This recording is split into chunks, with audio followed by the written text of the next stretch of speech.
A deck profile for you guys. So I'm Yugioh Monstershot, and I'm coming at you on the Creative Duelist channel, like I said, with a deck profile. So this is my familiar possessed deck.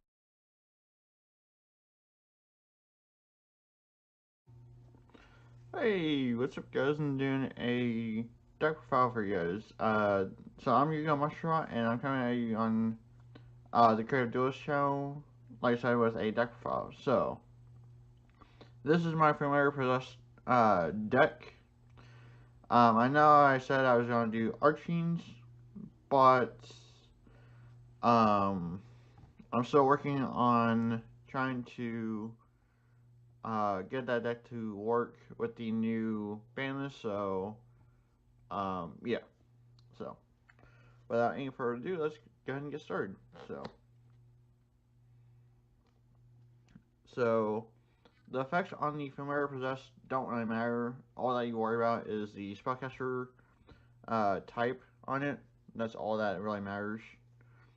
And ratios are completely up in the air. I've seen a lot of people run 2, 2, and 2 of the familiar possessed. I just run 3 a couple, and then 2 of some others. So yeah. So I run, like I said, 3 of some, and then 2 of others. So, but yeah. So that's basically it for my familiar possessed lineup. Like I said, their effects don't matter besides the spellcaster typing. That's all that matters. So, which I will show you guys why that matters when I get to my spells. So, 3 Vader and 2 Ash, just to help counter the meta. They're really important, and so it just helps out a lot. So, yeah. So that's basically it for the monsters. It's 20 monsters.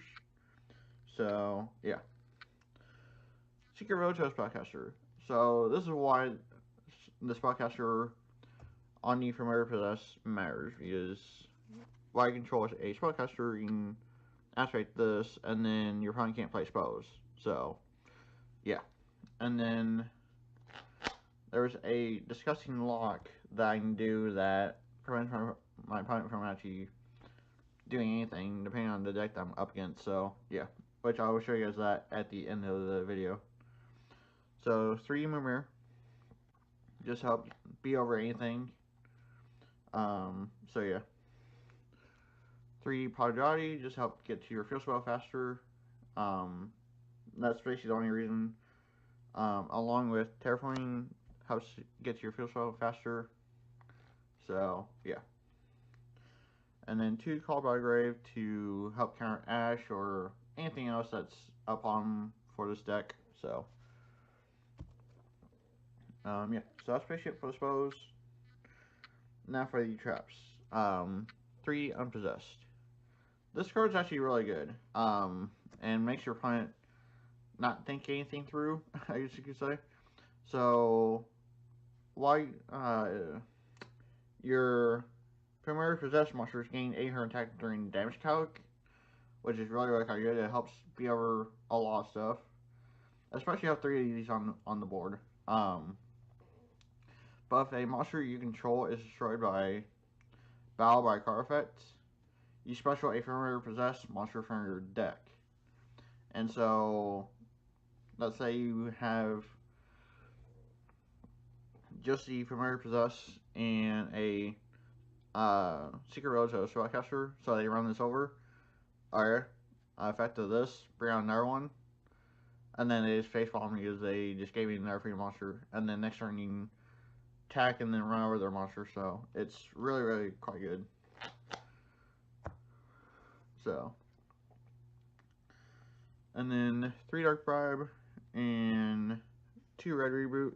Evening Match is the only card that can really kill this deck, like really, really a lot. So Dark Bribe and Red Reboot helps with countering that, so yeah. And then Metaverse, just to help get your field spell, like I said, faster, just with terraforming.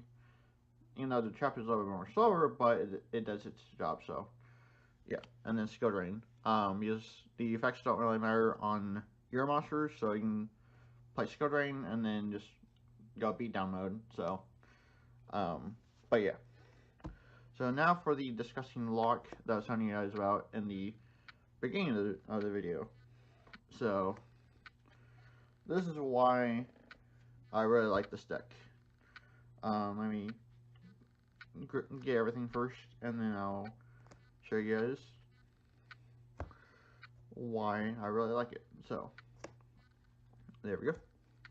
So basically, the whole setup of the deck is to have Secret Roach, a Spellcaster, a Moon Mirror, Dark Bride face down, and Skill Drain.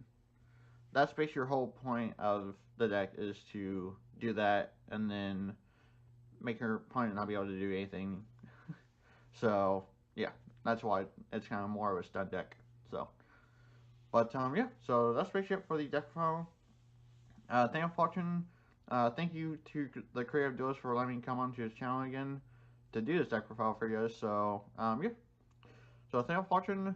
Stay tuned for when I do another deck profile, which will most likely be Archenes, but it may be something different. So stay tuned for my next appearance. And yeah, thank you all for watching, and I will hopefully catch you all in the next video. Alright, guys.